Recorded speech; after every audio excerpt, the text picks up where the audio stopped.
ठीक है, तो कंटिन्यू करते हैं। तो कल हमने क्या किया था 2014 एंड 15 का, तो उसमें एक क्वेश्चन रह गया था, वो मैंने किया नहीं अभी। बाकी बताओ, डाउट अगर है तो। ट्राई किया आप लोगों ने 14 15 में कुछ पूछना है, या 13 और 12 का डिस्कस करें आज?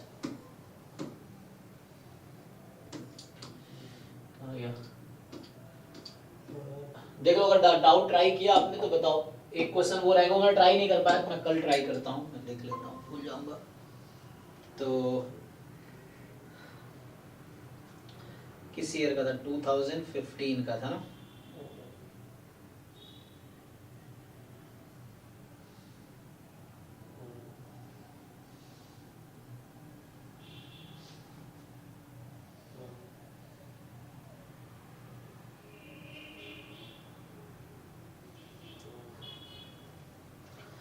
बताओ भाई, कुछ डाउट पूछना है या आगे बढ़े? सर नहीं सर, उसके बाद भी और क्वेश्चंस थे, आपने कंप्लीट नहीं किए। बताइए, जैसे आपने कंप्लीट किए? मतलब की है, लेकिन कुछ बाकी है अभी भी कुछ क्वेश्चन। हाँ, तो उसको कंप्लीट कीजिए, ट्राई कीजिए, डाउट क्लास में पूछिए।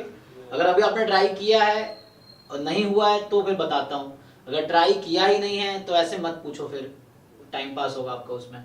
अब ट्राई करके आओ तब डाउट पूछो, डाउट कोई पूछो जो आप ट्राई करके आओ। ये है, जो क्वेश्चन मैंने इनकम्प्लीट छोड़े हैं, आधा किया मैंने बोला कर लेना, तो वो क्वेश्चन आप करो पहले ट्राई, और फिर जब नहीं हो तो बताओ। ये है।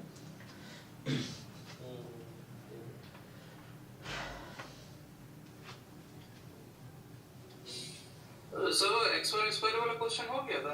नहीं, वो अभी कराया नहीं, क्योंकि मैं ट्राई नहीं कर पाया, तो मैं कल कराता हूँ, अभी ट्राई नहीं किया अच्छा मैंने। अच्छा, एक्चुअली लेट ज्वाइन किया था, मुझे लगा कि हाँ, वो बताया नहीं। और कोई क्वेश्चन दूसरा उसके अलावा कोई है? अभी तो नहीं मिला। अगर आपने ट्राई किया हो, क्योंकि मैं तो बस हिंट दिया था ना बाकी क्वेश्चंस का, तो उसका अगर बचा हो तो बताइए। और आप लोगों ने ट्राई किया, अगर सॉल्व हुआ हो वो क्वेश्चन। मैंने ट्राई किया ही, आज टाइम नहीं मिला, मेरा टीए ड्यूटी था तो उसमें था तो। नहीं तो आगे डिस्कस करते हैं। तो अभी ट्राई करो, खुद ही ऑनेस्टली ट्राई करो आप, जैसे गेट 2023 से, क्योंकि आप मेहनत करोगे आपके रिजल्ट और आपका नॉलेज बढ़ेगा। ये चीजें नहीं करोगे आपका नुकसान है। 2023 से स्टार्ट किया था डिस्कशन हम लोग, है ना। अभी लास्ट क्लास में 2014 और 15 का किया था, और वापस है ना 15 14। तो इसमें अभी भी कोई डाउट हो, लेकिन पहले आप वीडियोस देख सकते हैं, क्योंकि जो बैच 6 का प्लेलिस्ट है डिस्क्रिप्शन है व्हाट्सएप ग्रुप के, उसमें इसका रिकॉर्डिंग है जो हमने लाइव डिस्कस किए हैं। तो उसमें अगर डिस्कस नहीं किया है तो आप मुझसे पूछ सकते हैं, अगर नहीं भी समझ नहीं आया तो फिर भी पूछ सकते हैं। ये है। तो 14 15 का पेपर अगर आपने जैसे सॉल्व किया हो, उसमें एक क्वेश्चन रह गया है, वो मैं भी कल कराऊंगा कि मैं सॉल्व किया नहीं। और बाकी जो कोई क्वेश्चन है तो वो हम डिस्कस कर सकते हैं। ये चीज है। तो अभी अगर नहीं डाउट है तो 2013 का डिस्कस करते हैं, फिर 2012 का, है ना। 12 13 का, क्योंकि इसमें 10 क्वेश्चन, अराउंड 10 क्वेश्चन ही होंगे ना, प्रोबेबिलिटी के मिला के लीनियर अलजेब्रा के देखते हैं। तो ये थिंक 15 का पेपर है। तो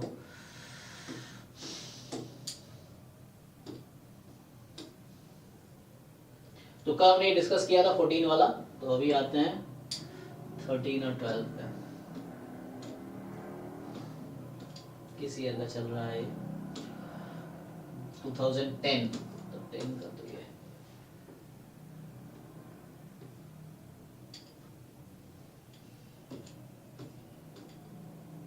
2011।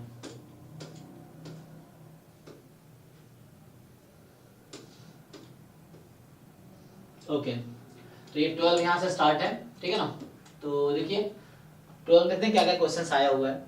तो 2012 गेट मैथमेटिक्स, ठीक है ना। तो इसमें हम लोग मेनली वो क्वेश्चन देखेंगे जो हमारे सिलेबस का है, जो अभी सिलेबस है गेट स्टैटिस्टिक्स 2024 में।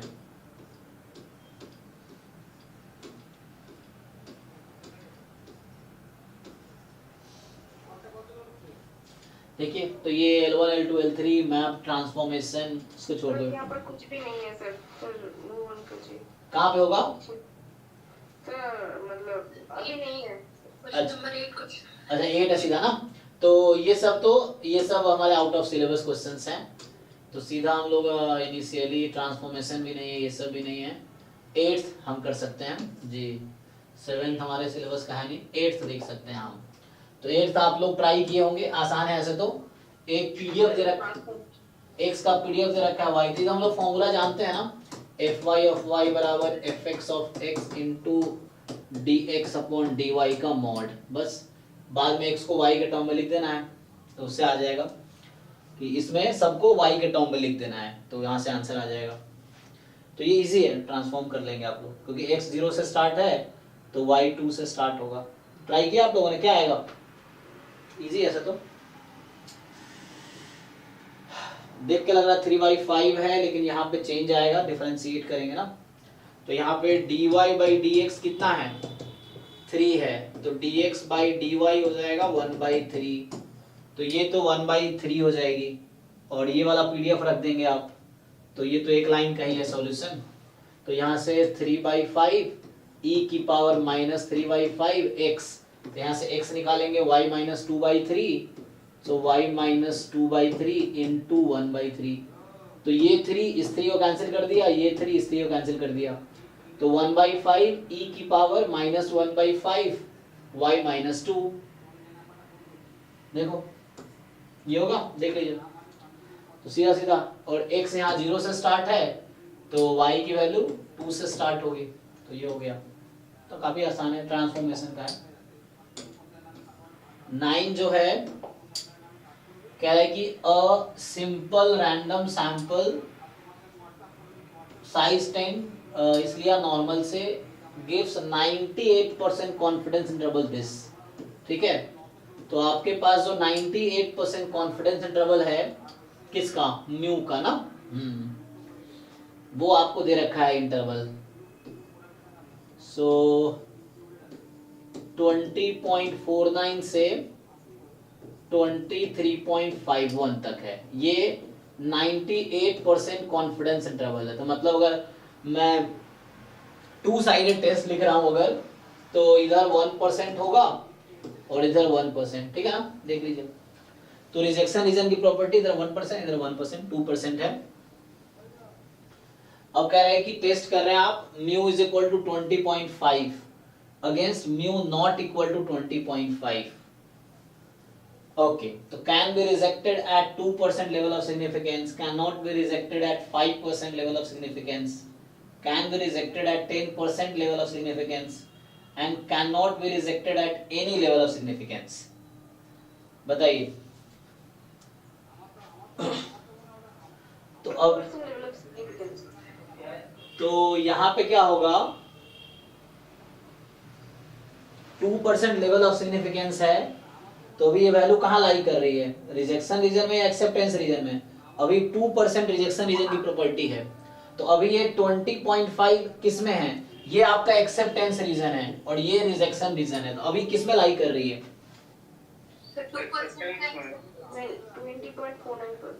तो 2% में तो एक्सेप्टेंस रीजन में, क्योंकि अभी तो एक्सेप्टेंस रीजन में है, तो 2% लेवल ऑफ सिग्निफिकेंस लेंगे हम तो एक्सेप्ट हो जाएगा H0। ठीक है, तो ये गलत कह रहा है, रिजेक्ट नहीं कर सकते, एक्सेप्ट हो जाएगा। Can not be rejected at 5% level of significance. So जैसे अगर 5% लेवल ऑफ सिग्निफिकेंस मतलब 2.5% इधर, 2.5% इधर, तो ये इंटरवल क्या हो जाएगी? रिड्यूस हो जाएगी ना। अगर आप 5% लेवल ऑफ सिग्निफिकेंस लेंगे तो ये बीच में बचेगा 95%, है ना। तो 95% जब बचेगा तो ये इंटरवल कुछ इधर शिफ्ट होगा।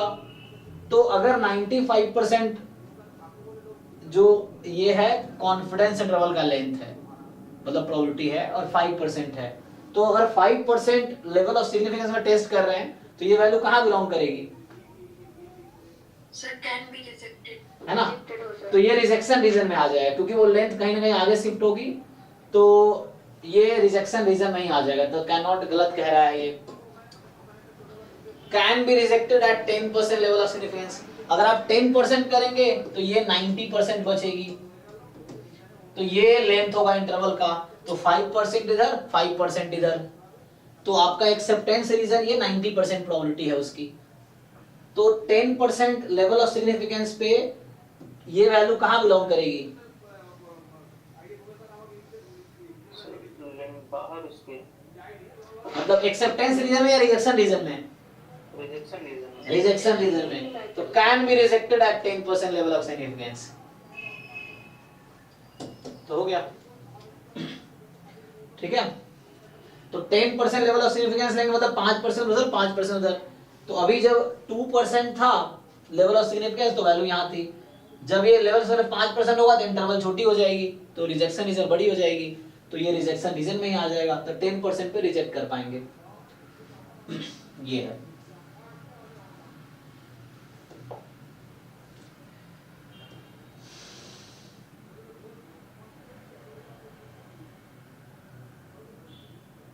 ठीक है, ये हमारे पास क्या है, ये कॉम्प्लेक्स।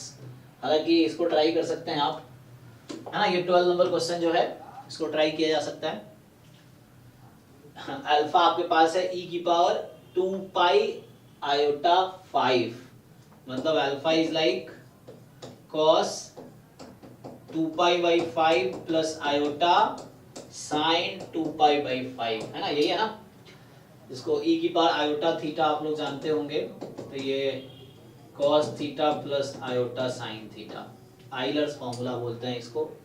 तो पूछ रहा है कि the matrix, trace of the matrix I am और सर ये फिर एक ट्रायंगुलर मैट्रिक्स है और इसका सर सारे आइगन वैल्यू मतलब आइगन वैल्यूज इसके मतलब इसके डायगोनल एंट्रीज इसके आइगन वैल्यूज हो जाएंगे, तो उसको सर वो डायगोनल एंट्रीज का सम हो जाएगा ट्रेस। जी, क्या आएगा?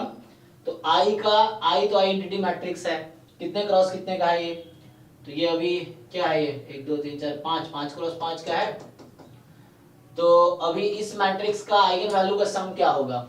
हाँ, तो आई में तो 1 1 1 1 1 है 5 बार, इसमें है 1 alpha, alpha square, alpha cube, alpha 4। M square में क्या होगा? जस्ट स्क्वायर हो जाएगा, 1 alpha square, alpha 4, alpha 6, alpha 8। और मैं ऐसे लिख रहा हूं करस्पॉन्डिंग।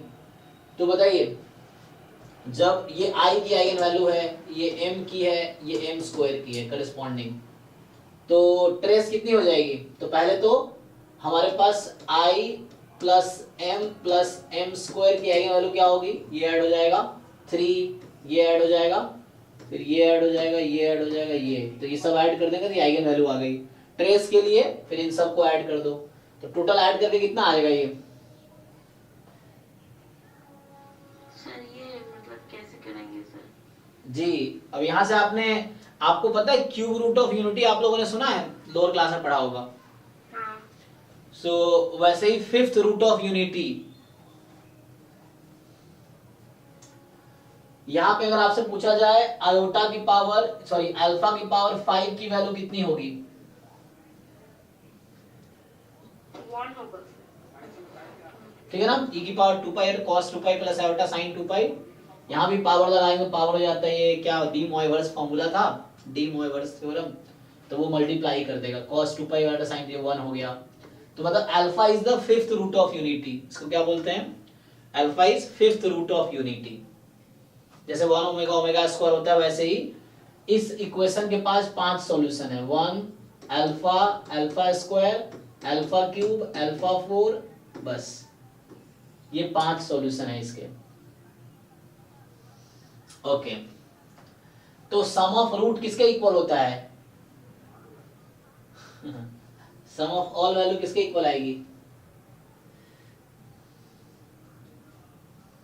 अगर आपसे पूछा जाए 1 plus alpha square plus alpha 4, ये किसके इक्वल आएगा? अल्फा की power 5 minus 1 upon alpha minus 1। ठीक है, इसके इक्वल आएगा। इन सबको ऐड कीजिए तो कितना होगा? मैं ये पूछ रहा था आप, देखिए यहां से अगर आप ऐड करेंगे तो इनका सम हो गया 5। ठीक है, ट्रेस का मतलब क्या? पहले तो आप इसकी आइगन वैल्यू निकालेंगे, तो ये सम आइगन वैल्यूज हैं, फिर इसको ऐड करना है, ट्रेस आएगा, मतलब सबको मुझे ऐड करना है इनडायरेक्टली। तो ये 5 हो गया, 1 alpha, alpha square, alpha 3, alpha 4, इसका सम कितना आएगा? अल्फा 5 की वैल्यू कितनी है?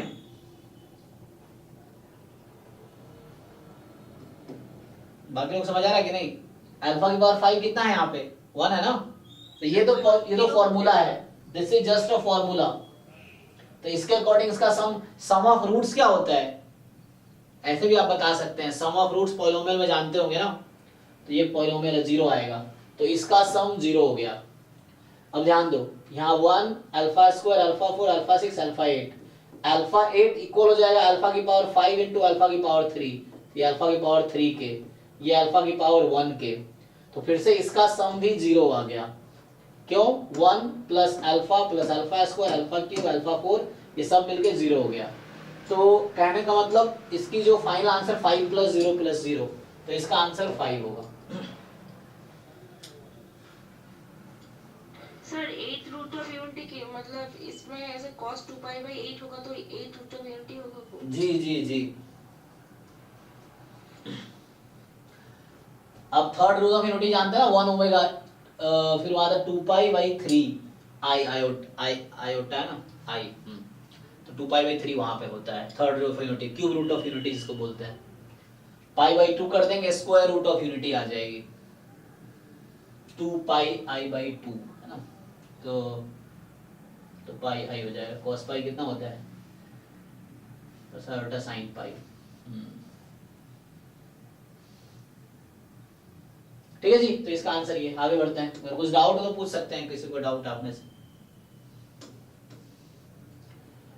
तो ये हमारे पास रियल वेक्टर स्पेसेस पढ़ते हैं, ये कॉम्प्लेक्स ये कॉम्प्लेक्स वेक्टर स्पेस हमारे जो सिलेबस में क्या है, रियल वेक्टर स्पेसेस है। रियल बेसिस तो हम लोग के सिलेबस में नहीं है।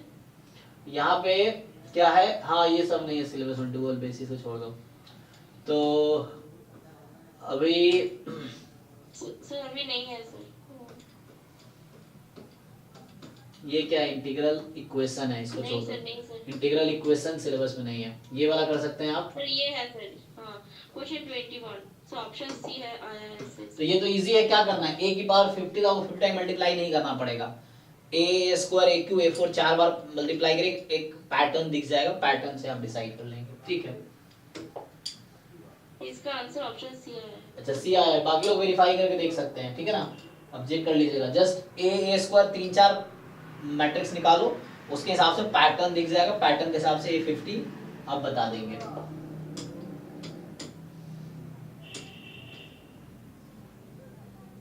क्या है eigen value of matrix okay ना, नहीं ये तुम्हारे सिलेबस में नहीं है।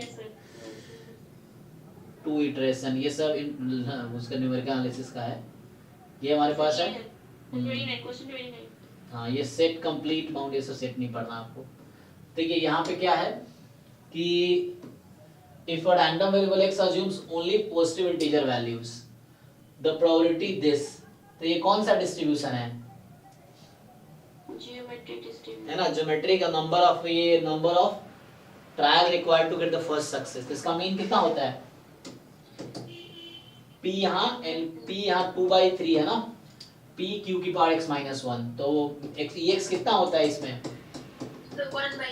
1/p, तो यहाँ 3/2 आ जाएगी, है ना। और दूसरे वाले केस में q/p होता है जब सपोर्ट 0 से स्टार्ट होगा, तो ये है। तो यहाँ से एकदम इजी है, फॉर्मूला बेस्ड क्वेश्चन हो गया। अच्छा तो ये देखिए, ये कह रहा है कि the probability density function of the random variable is this, तो ये है h0 λ3 h15 गिवन है, रिजेक्शन रीजन गिवन है, ठीक है ना, रिजेक्ट h0 इफ बता रखा है। तो टाइप 1 एरर की probability, the probability of rejecting h0 when h0 is true, power probability of rejecting h0 when h1 is true, है ना। तो आ जाएगा, सिंपल है, आप फॉर्मूला लगाइए हो जाएगा। तो ये सब ग्रुप नहीं है हमारे सिलेबस में, ये सभी नहीं, सब ग्रुप का क्वेश्चन है।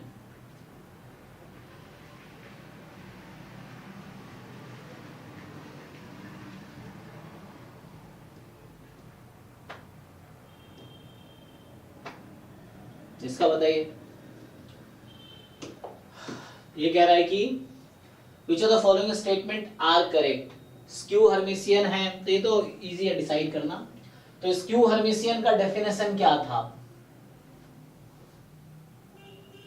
कि m star is equal to minus m। Star क्या होता है, कॉन्जुगेट ट्रांसपोज, कॉन्जुगेट भी लेंगे और ट्रांसपोज भी लेंगे साथ में आप।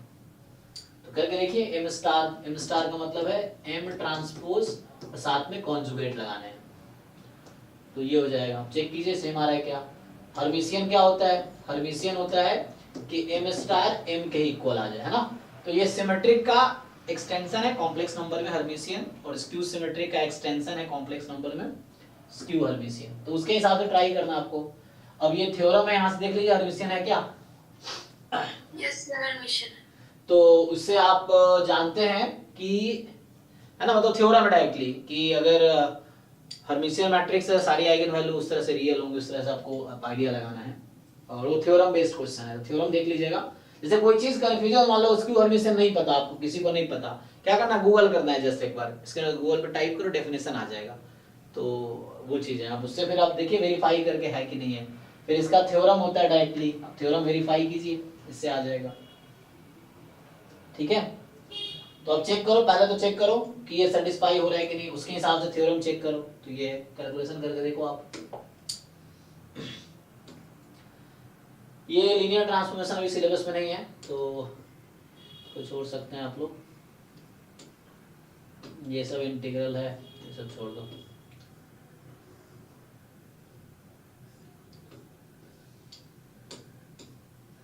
ये मान लिया ना, तो इंटीग्रल इक्वेशन है यहाँ से। तो अब क्या करना आपको, लिंक्ड क्वेश्चन है, मतलब ये हो गया आपके पास कि एक ज्वाइंट पीडीएफ दे दिया, तो EX और EY पूछ रहा है, आसान है ना। मार्जिन निकालिए, मीन निकालिए, मार्जिन निकालिए, मीन निकालिए, कोवेरिएंस पूछ रहा है। ये आसान जस्ट कैलकुलेशन बेस्ड क्वेश्चंस हैं ये, तो आपको कैलकुलेशन करना है जस्ट, नॉट कन्फॉर्मल, ये सब नहीं है सिलेबस। तो ये 2000 अभी लास्ट में ये लोग यहाँ पे पहले ना ये सारे एप्टीट्यूड वाले क्वेश्चन लास्ट में दे रखे हैं।